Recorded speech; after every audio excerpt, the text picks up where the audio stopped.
그래서 여기 하신 말씀은 사도행전 14장 11절로 17절까지 있는 말씀입니다. 내 길이 어둡지 아니한가, 내 길이 어둡지 아니한가 라고 하는 제목으로 하나님 말씀드리길 원합니다.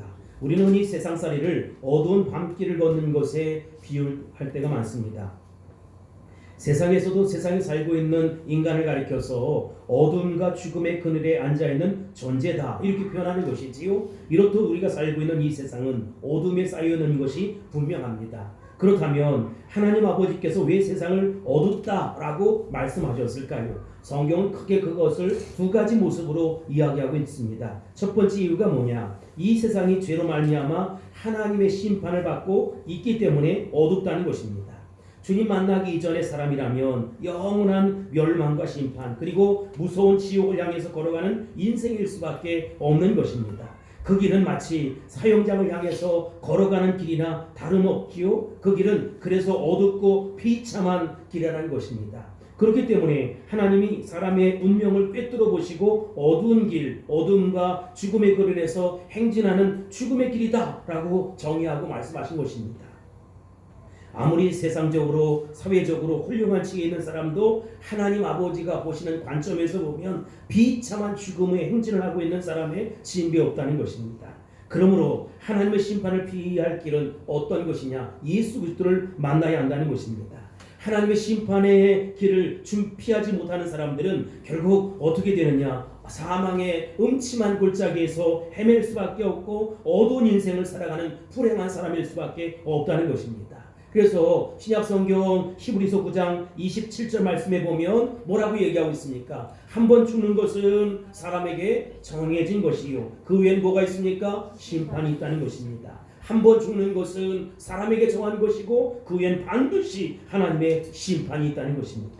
또 하나님께서 왜 이 세상을 어둡다고 말씀하셨을까? 두 번째 이유는 세상살이가 완전한 불투명한 삶이기 때문에 어둡다는 것입니다. 시간과 공간을 제약받는 우리들은 현재 눈앞에 벌어지는 일도 잘 알 수가 없는 것이지요. 그 의미도 그 까닭도 도대체 왜 내 삶 속에 이런 어둠이 찾아왔는지 캄캄함이 찾아왔는지 그것을 알 수가 없어 더듬어 사는 것입니다. 우리가 걷는 걸음은 알고 걷는 것도 아니고 그저 한 발 한 발 어쩔 수 없이 마지못해 걷는 사람도 있다는 것입니다. 그리고 앞으로 내 인생에 내 삶 속에 어떠한 일이 일어날지 전혀 예측할 수 없는 그런 삶을 살아가는 것도 사실이라는 것입니다. 이런 의미에서 성경은 우리 인생을 가리켜서 어둠의 길이다 라고 정의하는 것입니다. 그렇다면 이 어둠의 길을 걸어가는 사람에게 꼭 필요한 것이 있다면 그것은 무엇일까요? 이 물음에는 삼척돈자라도 바른 대답을 할 수 있을 것입니다. 그 어둠의 길에 필요한 것은 등불이라는 것입니다. 어둠을 환하게 밝히는 등불이라는 것이지요. 우리가 첫 번째 살펴볼 내용은 이 세속적인 등불, 세상의 등불이라는 것입니다. 물론 어둠에 살고 있는 세상 사람들이라고 해서 전혀 등불이 없는 것은 아니라는 것이지요. 자기 나름대로의 등불을 다 가지고 살아갑니다. 우리 주변에는 전문적인 지식으로 잘 만들어진 지식의 등불을 갖고 있는 사람도 있고 또한 어떤 인간의 노력을 경험을 해서 자기 등불을 밝히는 사람도 있다는 것입니다. 어떤 사람은 초자연적인 어떤 직감을 가지고 영감을 가지고 살아가는 직감의 등불이 있는 것이지요. 또 어떤 사람은 매스컴을 통해서 그때그때 주어지는 가장 현실적인 감각의 정보 등불을 들고 다니는 경우도 있다는 것입니다. 이처럼 모든 사람이 제 나름대로의 등불을 다 들고 다닙니다. 그것이 잘못된 것도 아니고 나쁜 것도 아니겠지요. 그러나 하나님 아버지 입장에서 보면 그건 진정한 등불이 아니라는 것입니다. 그 등불은 급할 때 잠깐 사용하는 등불이라는 것이지요. 옛날에는 성냥불을 참 많이 썼는데 그 다음 그 그림에 보면 성냥불이 등장할 거예요. 그 잠시 있다가 사라지는 것입니다. 그 등불은 우리의 짙은 인생의 밤을 도저히 깊게는 밝힐 수 없는 것입니다. 그 까닭은 세상 사람들이 들고 다니는 등불에는 모두 심지가 어디에 있느냐? 하나님 앞에 연결된 것이 아니라 나에게 연결되어 있기 때문이라는 것이지요. 그 심지의 출처가 나라는 것입니다. 자기 스스로 지혜를 생각하고 그렇게 살아가기 때문에 교만함의 심지가 다 거기에 내려져 있는 것이지요. 그래서 허물이 많고 허세가 많고 죄악이 많고 인간의 교만의 기름으로 가득 찬 등불을 다 들고 다닌다는 것입니다. 그러니 세상이 어두워질 수밖에 없고 그러니 세상이 사망의 음침한 골짜기일 수밖에 없다는 것입니다. 하나님 보실 때 대수롭지 않은 것을 우리는 스스로 참 지혜롭다, 대단하다, 내가 멋진 일을 했다라고 하는 등불을 들고 다닌다는 것이지요. 그리고 그 등불에 비추어 주관적인 인생을 나름 이야기합니다. 자기 나름대로 남보다 훨씬 더 잘 살고 있다고, 더 멀리 내다보고 있다고, 미래를 향해서 환하게 꿰뚫어보고 있다고 라고 하는 나름 자부심을 갖는다는 것입니다. 그러나 우리가 세상을 살아가면서 등불이 전혀 필요 없는 것은 아니지요. 등불이 필요한데 진짜 등불이 어디에서 비롯되어야 되느냐라고 하는 것입니다. 여기서 제가 말씀드리고 싶은 사실은 이 더 중요한 등불을 우리가 가질 수 있어야 한다. 성경이 말하는 등불을 가질 수 있어야 된다는 것입니다. 여러분, 그 등불이 뭡니까? 바로 하나님 아버지께서 우리에게 비춰주시는 말씀의 등불이라는 것입니다. 그러므로 우리가 두 번째 살펴볼 주제가 말씀의 등불이라는 것입니다. 시편 119편 105절에 보면 주의 말씀은 내 발에 뭡니까? 등이라는 것입니다. 내 길에 빛이니이다. 주의 말씀은 내 발의 등이요 내 길의 빛이라는 것입니다. 시편 119편은 다윗이 짓지 않았나 후대 사람들은 그렇게 짐작해요. 그는 모험과 흥분으로 점철된 파란만장한 인생을 살았던 예수 닮은 하나님의 사람이었다는 것이지요. 위대한 믿음의 신앙인이었다는 것입니다. 우리로부터 한 3,000년 전 이전의 사람이었기 때문에 그 나름대로의 어려움이 있었을 거예요. 그러나 그 어려움 속에서도 그는 풍부한 인생의 경험을 통해서 예수 닮은 하나님의 사람으로 살았고 오로지 하나님 말씀만이 내 인생을 밝히는 등불이라는 사실을 깨닫게 되었다는 것입니다. 그는 하나님 말씀 외에 인생의 방을 밝히는 다른 등불이 없다라고 당황하게 이야기하는 것입니다. 우리가 어두운 밤을 넘어지지 아니하고 똑바로 걸어갈 수 있는 그것은 무엇입니까? 바로 능력의 말씀, 권세의 말씀, 살아있는 말씀, 지금도 나를 구원할 수 있는 말씀의 등불을 들어야 힘있게, 능력있게, 권세있게 살아갈 수 있다는 것입니다. 그의 고백을 들어보세요. 시편 119편 15절에 보면 주의 말씀은 내 발의 등이요 주의 말씀은 내 발의 빛이 된다는 것입니다. 저는 이 말씀 묵상할 때마다 항상 떠오르는 생각이 있어요. 이제 국회의사당, 미국의 국회의사당의 그림이 나올 터인데 여러분 이 별관에 가보면 그 촛불 곁에 송조기와 함께 돌로 조각된 성경이 펴 있습니다. 그 성경 위에 이제 그 기록되어 있는 말씀이 있는데 그게 바로 시편 119편 105절이라는 것이지요. 여러분 그러니까 미국이 세워졌어요. 그런데 건국 이념이 뭐냐? 그들이 제도의 모든 기반이 뭐냐? 하나님 말씀이라는 것입니다. 하나님 말씀이 선명한 기전되어서 주의 말씀은 내 발의 등이고 내 길의 빛이 된다라고 하는 확신 속에 살아갔다는 것입니다. 미국의 조상들이 어디서 왔습니까? 저 영국에서 메이플라워라고 하는 배를 타고 이제 청교도들이 피리탄들이 여기 왔어요. 그 메이플라워라고 하는 배가 보일 터인데 설상가상으로 이 메이플라워라고 하는 배가 도착은 했지만 그로 인해서 많은 사람들이 그해 병들어 죽고 굶어 죽을 수밖에 없었다는 것이지요. 그 이후에도 흉년으로 어려움을 당하고 비참한 그 순환을 당할 수밖에 없었다는 것입니다. 그러나 여러분 그런 고난과 기가 막힌 현실 속에서도 이 어둠을 헤쳐나가기 위해서 인간의 수단 방법 찾는 것이 아니라 오직 하나님 말씀의 등불을 들었다는 것입니다.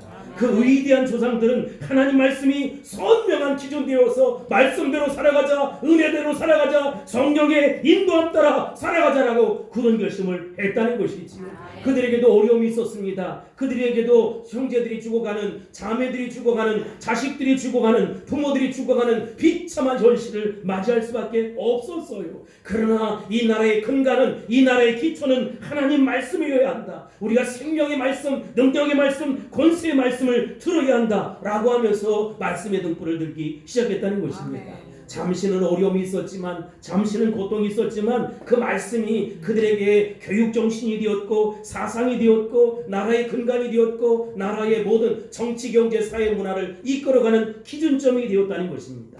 이 등불이 오늘날 부강한 미국을 만들 수 있었다는 것이지요. 미국의 조상들은 참으로 말씀의 등불을 들었다. 바른 등불을 들었다. 그러므로 시편 119편 105절 말씀이 그 나라의 건국 이념이 되었다는 것입니다.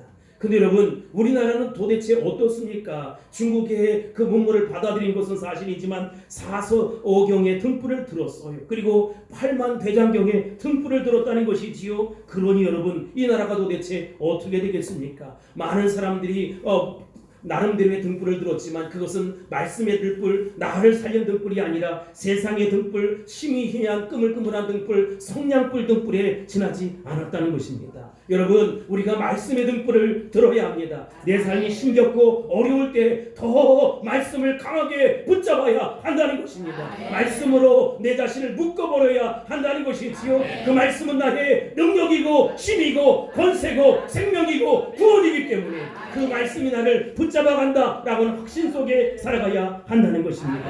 하나님 말씀만이 우리 인생길을 바르게 제시할 수 있고 하나님 말씀만이 우리 인생의 환한 빛이 돼 주신다는 것입니다.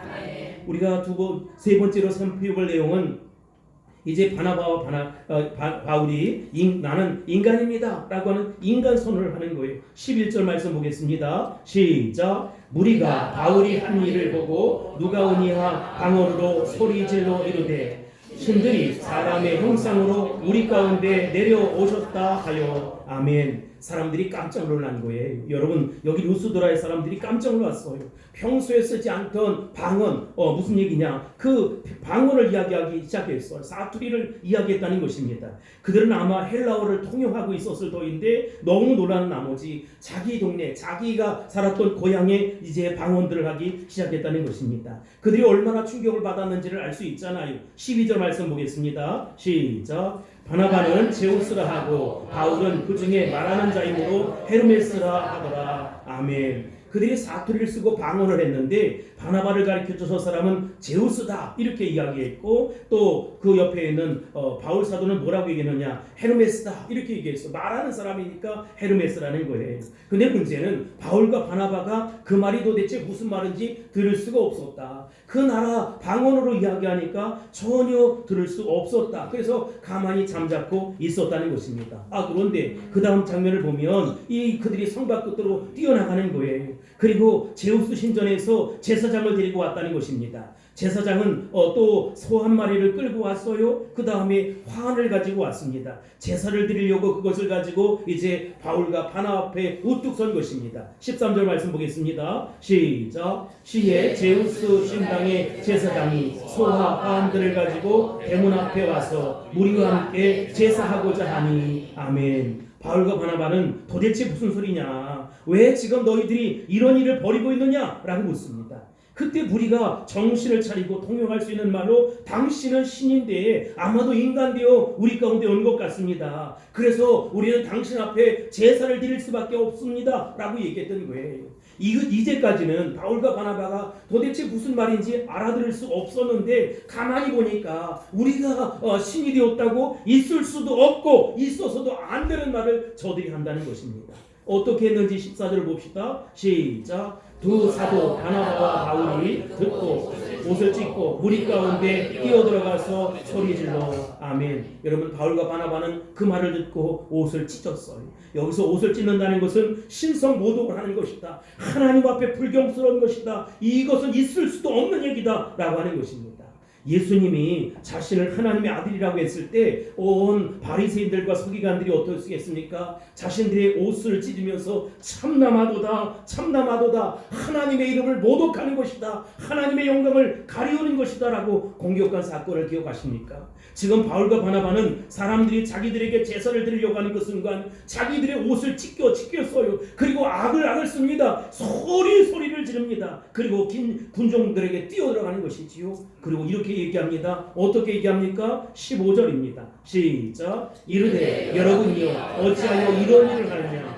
우리도 여러분과 같은 성정을 가진 사람이라. 여러분에게 복음을 전하는 것은 이런 헛된 일을 버리고 천지와 바다와 그 가운데 만물을 지으시고 살아계신 하나님께로 돌아오게 함이라. 아멘.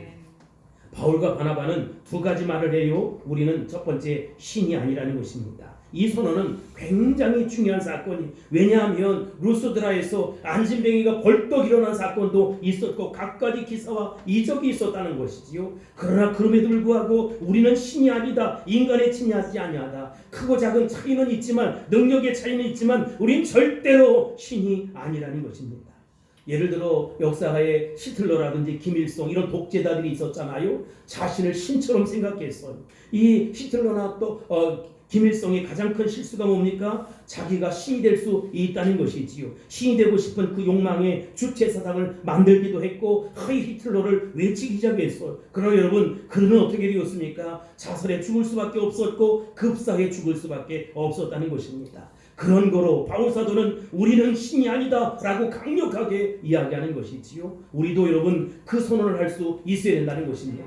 우리 인간은 다 죄인이에요. 죄인 중에 지나지 않는 괴수 같은 인간들이라는 것입니다. 그래서 우리가 정말로 사망의 음침한 골짜기를 헤맬 수밖에 없고 저 영원한 지옥의 형벌을 받을 수밖에 없는데, 우리를 이처럼 사랑하셔서 독생자 예수 그리스도를 이 땅에 보내주셨고 그 예수 그리스도를 믿음으로 말미암아 피보혈의 권세로 우리가 구원받은 하나님의 자녀가 되었다는 것입니다. 그리고 천국을 소망하게 되었다는 것이지요. 바울 사도가 그 사실을 알았어요. 그래서 우리는 신이 아니다, 너희와 똑같은 성정을 가진 인간이다 라고 그렇게 이야기했던 것이지. 그러니 나를 섬기지 마라. 바울 사도는 두 번째로 우리가 복음을 전하는 것은 이 헛된 일을 버리고 천지와 바다와 그 가운데 만물을 지으시고 살아계신 하나님께로 돌아오게 하려 합니다. 그래서 이 기적이 일어난 것이다. 이 기적은 사람이 베푸는 것이 아니라 오직 하나님 아버지께서 베푸시는 것이다. 그러므로 너희들은 모든 우상을 버리고 하나님 아버지께로 돌아오라, 하나님 아버지께로 돌아오라 라고 선포하는 것입니다.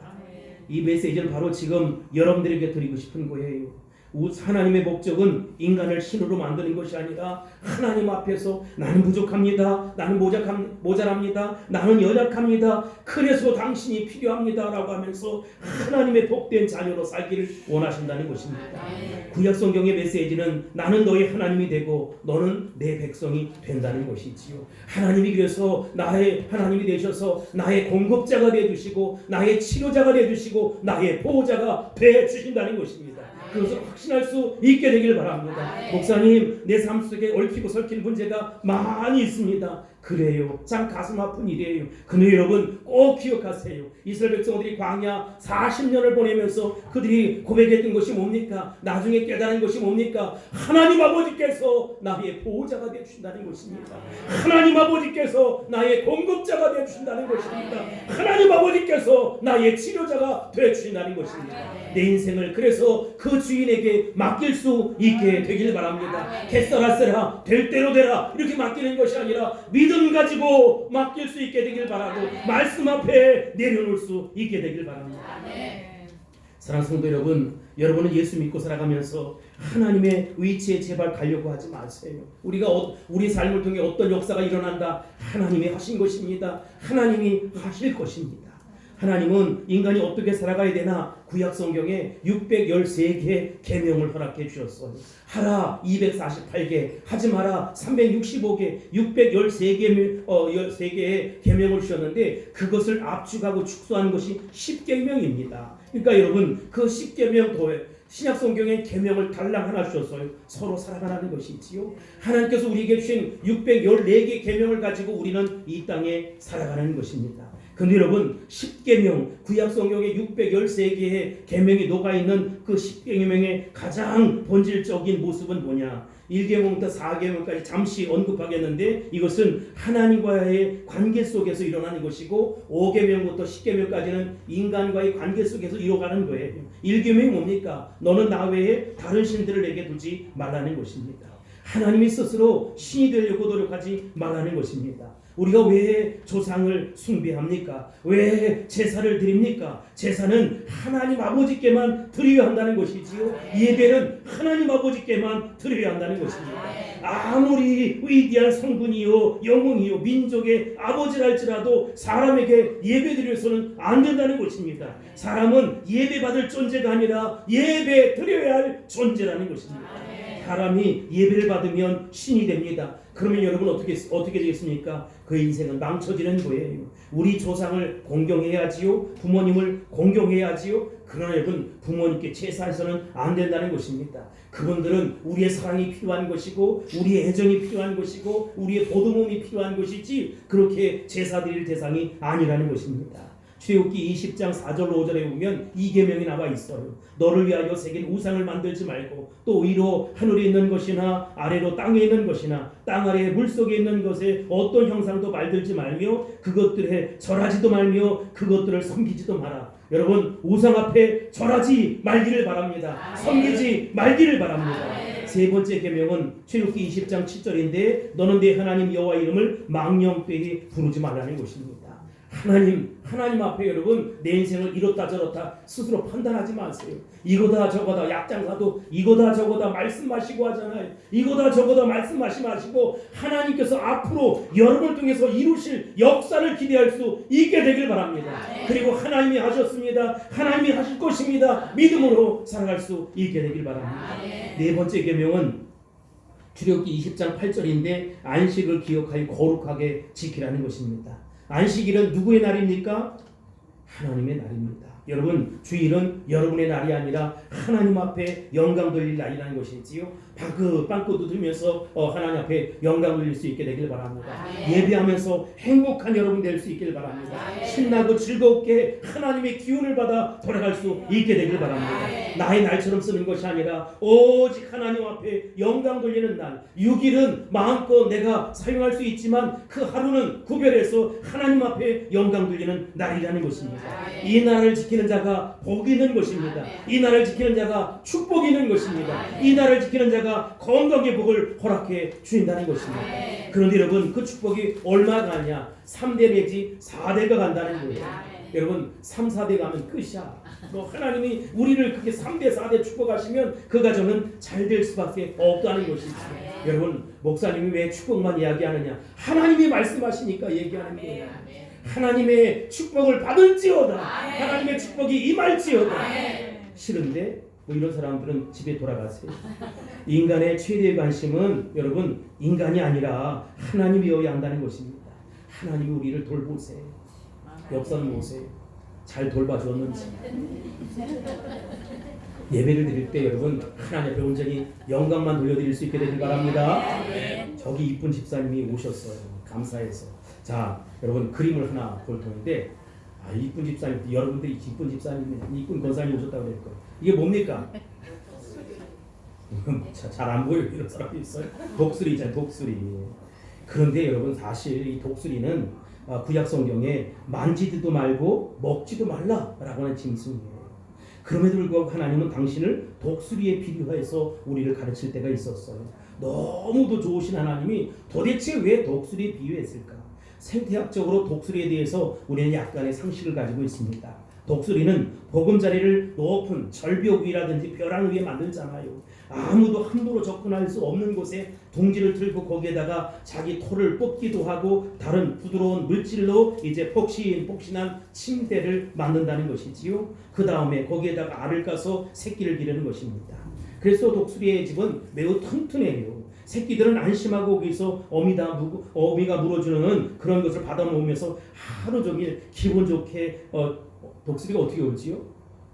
짹짹짹짹 참새. 삐약삐약 병아리인데 독수리는 어떻게 우는지 잘 모르겠는데 아무튼 막 울면서 그냥 어미를 기다리고 막 그러는 거예요. 그런데 여러분 눈만 뜨면 파란 하늘에 창공이 보이기도 하고 둥지 아래에는 광활한 벌판이 보이기도 하고 난공불락의 요새 같은 둥지에서 새들은 날마다 아무 걱정 없이 근심 없이 행복한 나라를 보내는 것입니다. 그런데 어느 날 이제 어미 독수리가 날개를 펄럭이면서 이제 보금자리에 있는 새끼들을 못 살게 구는 거예요. 갑자기 변화가 일으켜서 아니 우리 엄마가 왜 이래? 미쳤나? 뭐 이런 생각이 들지 않겠어요. 어미 독수리는 아랑곳하지 않냐고 날개를 계속 허덕이면서 이제 털들을 다 날려보내기도 하고 이제 새끼들을 자꾸 둥지 가장자리로 밀어버리는 것이지요. 새끼들은 어미가 왜 그렇게 하는지 잘 몰라요. 어떻게 해서 만든 보금자리인데 이 보금자리 어떻게 해서든 빠져나가지 않으려고 애를 쓰고 막 기를 쓰고 용을 쓰는 거예요. 어떤 조리학자들에 의하면 어미 독수리는 새끼들을 끌어내기 위해서 폭신폭신한 깃털 침대를 전부 다 바깥으로 물어버린다 이렇게 얘기합니다. 그러면 이제는 바닥이 딱딱하니까 새끼들이 도저히 여기에 견딜 수가 없는 거예요. 또 다른 학설은 어미 독수리는 가시나무를 그 보금자리에 집어넣기 시작한다는 거예요. 왜요? 새끼들이 찔리도록. 결국은 새끼들이 따뜻한 보금자리에서 더 이상 살 수 없다. 이렇게 단념하고 이 엄마가 왜 이래 하면서 불평불만을 늘어놓으면서 이곳을 하나 둘 기어나오기 시작한다는 것입니다. 사랑하는 성도 여러분, 하나님 아버지께서 우리를 다루시는 경우들이 종종 이렇다는 것입니다.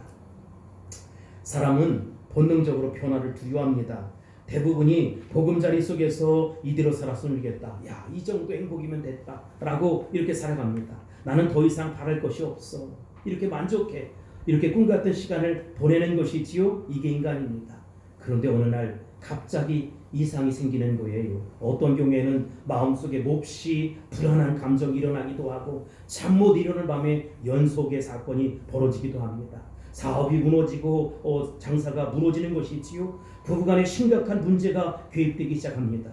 자녀들에게 부모가 원하지도 않던 불상사가 일어나기 시작하는 것입니다. 이것이 무엇입니까? 하나님이 날대로 부보금자리를 어지럽히기 시작하는 것입니다.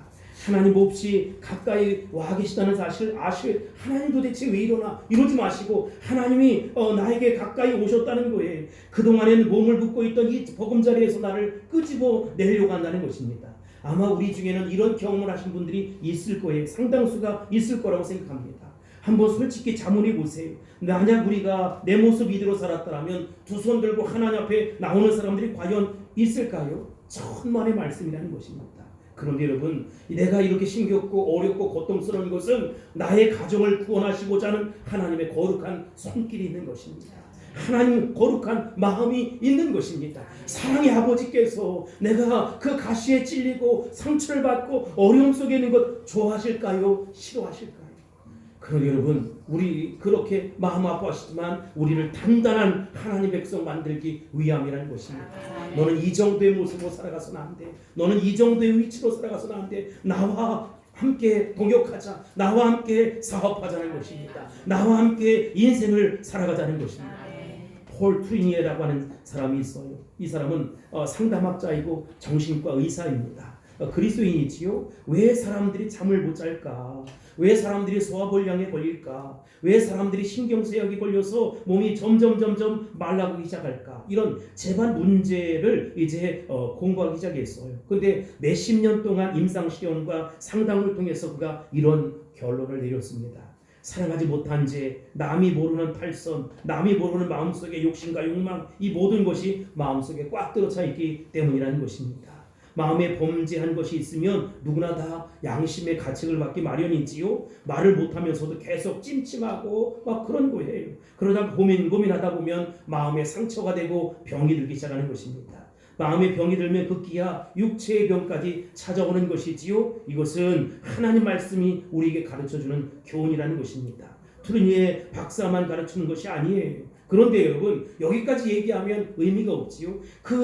폴 트리니의 박사의 말 중에 중요한 것이 있어요. 환자들이 그를 찾아오고 각각 자기의 마음속에 있는 과거의 죄라든지 염려라든지 고민이라든지 아픔을 후련하게 고백하고 나면 그가 이제 기도하고 보낸다는 거예요. 그들을 위해 기도하고 말씀으로 권면하고 돌려보내면 이상하게도 그 다음날 되면 거짓말같이 오랫동안 시달렸던 여러 병적인 곳에서 사라지는 놀라운 역사를 경험했다는 것입니다. 여러분, 우리의 육체를 지으신 분이 하나님 아버지세요. 우리의 육체를 어떻게 잘 관리하는가 라고 하는 지혜도 하나님 아버지께서 허락해 준다는 것입니다. 많은 사람이 죄의 문제 때문에 건강을 해치기도 합니다. 하나님 말씀에서 금하시는 것을 공공연하게 자행하다가 건강을 해칠 때가 있어요. 바로 이것이 고통의 원인일 수 있다는 것이지요. 그러나 여러분, 이제라도 괜찮습니다. 하나님 말씀으로 돌아가는 것입니다. 복음으로 돌아가는 것입니다. 은혜 앞에 돌아가는 것입니다. 하나님 앞에 돌아가는 것입니다. 그리고 이제부터 믿음으로, 은혜로, 말씀으로 살아가는 것입니다. 그 하나님 앞에 지혜를 배우고 삶의 비결을 배우는 것이지요. 비단 건강의 문제뿐만 아니라 사업의 비결, 행복의 비결, 어려움의 문제도 다 주님 앞에 맡길 수 있게 되길 바랍니다. 32,500가지 축복의 말씀을 우리에게 이미 허락해 주었어요. 그 말씀을 성경을 통해 찾을 수 있어야 된다는 것입니다. 나를 말씀과 함께 묶어버릴 수 있어야 된다는 것입니다. 말씀이 내 심령을 살리고 나의 병을 치료하고 나의 모든 문제를 해결하고 모든 자녀들이 얽히 섞인 문제도 해결한다는 사실입니다. 그러한 역사가 나타날지어다. 그러한 역사가 드러날지어다. 나는 여러분들에게 그러한 형통의 역사, 평탄의 역사가 이루어지기를 주의 이름으로 축원합니다. 축복합니다. 선포합니다. 여기 16절, 17절 보겠습니다. 시작. 하나님이 지나간 세대에는 모든 민족으로 자기들의 길들을 가게 방해하셨으나 그러나 자기를 증언하지 아니하는 것이 아니니 곧 여러분에게 하늘로부터 비를 내리시며 결실을 주시는 선한 일을 하사 음식과 기쁨으로 여러분의 마음에 만족하게 하셨느니라 하고. 아멘. 여러분, 하나님께서 우리에게 계시를 주세요. 두 가지 계시가 있어 다음 장면에 나올 터인데, 하나님은 우리에게 일반 계시를 허락해 주시고 특별 계시를 허락해 주세요. 일반 계시가 뭐냐? 예수 믿는 사람이나 믿지 않는 사람이나 다 주시는 계시예요. 하늘의 별, 바다의 모래, 바람, 기타 등등 말이지요. 비도 내려주시고 열매도 허락해 주시고 다 그런. 네, 여러분, 이것을 가리켜서 목마른 구원이다 이렇게 얘기하는 것입니다. 그러나 자연을 통해서 얻어지는 구원은 목마른 구원이다. 불완전한 구원이다. 그런데 완전한 구원을 하시기 위해서 우리 주님이 이 땅에 오셨다는 것입니다. 당신의 아들 예수님을 이 땅에 보내신 것이지요. 이 방법이 아니고서는 해결할 수 없기 때문에 특별 예수님이 직접 오셔서 우리를 구원하시기로 작정했다는 것입니다. 그래서 십자가상에서 당신의 모든 피를 다 쏟으시고 살을 찢어서 우리의 구원을 완성해 주었어요.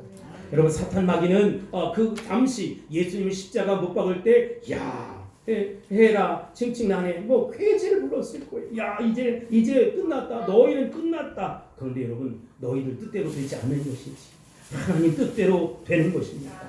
결국은 우리 예수님께서 너무나 고통스러워서 아버지요 왜 나에게 이런 고통을 주십니까? 왜 나에게 이런 아픔을 주십니까? 라고 절규하기도 했어요. 내 뜻대로 마옵시고 그러나 아버지 뜻대로 되기를 원합니다 라고 말씀하셨던 주님은 결국 구원을 완성하셨고 다 이루었다 라고 말씀하셨습니다. 사랑하는 성도 여러분, 여러분 문제도 다 이루어 주셨습니다. 우리 주님이 살을 찢으시고 피를 흘리셔서 다 이루어 주셨습니다. 구원을 완성해 주셨습니다. 확신하고 돌아갈 수 있게 되길 바랍니다. 확신하고 돌아갈지어다. 여러분, 그분이 나의 구주가 되어 주셨어요. 그분이 나의 주인이 되어 주셨다는 것입니다. 여기 16절로 17절에 보면 우리들에게 예수님이 없을 때 목마른 구원이었지만 진짜 구원이 찾아왔다는 것입니다.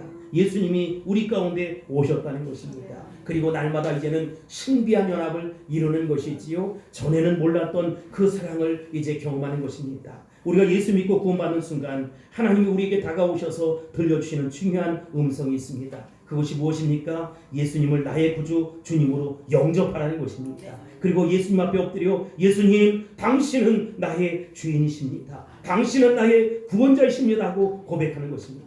이런 고백을 할 때, 그래, 내가 너의 주인이 되었다면 이 모든 문제는 내가 가져갈게 하고 여러분 문제를 가져가시는 것입니다. 내가 계속 고민하고 내가 걱정하고 내가 염려하면 그건 내 문제예요. 근데 나의 주인에게 맡겼어요. 그러면 여러분, 그 문제가 누구의 문제냐? 내 문제가 아니라 하나님께 맡긴 문제, 믿음으로 의뢰한 문제라는 것이지요. 주님의 문제이고, 그래서 앞으로 주님은 해결하실 문제, 또 응답하실 문제, 치료하실 문제, 간접하실 문제라는 것입니다. 예수 그리스도를 구주로 나의 삶의 주인으로 고백한 여러분, 그 사람은 예수 그리스도 앞에 모든 것을 가진 성도라는 것입니다. 아멘입니까? 아멘. 그러면 이제 이 말씀을 정리해 보도록 하겠습니다. 하나님 말씀은 내 발의 등입니다. 하나님 말씀은 내 인생길의 등불입니다. 등불이 된다는 것은 끄물끄물한 것이 아니라 하나님께서 직접 내 삶을 어떻게 해요? 앞에서 인도해 주시겠다는 것입니다. 아멘. 얼마나 감사한 일인지 알 수 없어요. 아멘. 그 다음 장면을 보세요. 이게 뭐지요? 어두운 길을 가요. 어두운 길을 가는데 이 자매가 뭘 밝히고 갑니까? 하나님 말씀을 붙잡고 가는 거예요. 사랑하는 성도 여러분, 여러분의 인생길이 어둡지 않습니까? 여러분의 등불을 잘못 선택했다고 생각하지 않습니까? 여러분들이 들고 다니는 등불이 너무 꾸물꾸물하고 희미하지 않습니까? 지금 당장 하나님 말씀, 그 하나님이 주시는 등불로 바꾸셔야 한다는 것입니다. 내 뜻, 내 주장, 내 방법대로 안 됐다면 이제는 주님의 주장, 주님의 방법대로 살아가셔야 한다는 것이지요. 하나님 말씀이 선명한 기준 되어서 이 말씀 앞에 지혜를 찾고, 이 말씀 앞에 길을 찾고, 이 말씀 앞에 방법을 찾으셔야 한다는 것입니다. 그러면 하나님 아버지께서 여러분과 동업을 해주실 것입니다. 하나님께서 여러분과 함께 해주실 것입니다. 하나님께서 여러분의 질병을 책임져 주실 것입니다. 하나님께서 여러분의 자녀들의 미래와 장래를 책임져 주실 것입니다. 그러니 우리는 할렐루야 아멘 할 수 있는 것이고 행복한 인생을 살 수밖에 없는 것입니다. 하나님이 함께 하시니 이것이 새로운 것이지요. 여러분, 여러분의 인생이 어둡다 생각하시면 이제 염려 뚝, 걱정 뚝, 모든 근심 다 뚝하고 너희는 마음에 근심하지 말라. 하나님을 믿으니 또 나를 믿어라. 너희는 마음에 근심하지 말라. 하나님을 믿으니 또 나를 믿어라. 말씀 붙잡고 승리하는 저와 여러분이 다 될 수 있기를 주의 이름으로 선합니다. 축복합니다. 축원합니다. 할렐루야. 기도하겠습니다. 고마우신 아버지 하나님 감사합니다. 놀라우신 주님의 은혜를 찬양합니다. 내 인생길이 어두웠지만, 지금까지는 어둠의 인생이었지만 주님이 나의 주인이 되주시고 구원자가 되주셔서 나의 인생을 주관하시고 책임져 주신다는 사실에 확신합니다. 아멘입니다. 이제 등불을 밝은 등불로 바꾸겠습니다. 아버지 하나님, 정말로 이 말씀의 등불 높이 들고 인생의 행복한 자리, 구원의 자리, 십자가의 자리, 은혜의 자리, 사명의 자리로 달려가겠사오니 하나님께서 가장 선하게 멋지게 인도하여 주옵소서. 사랑하신 예수님의 이름으로 간절히 기도합나이다. 아멘.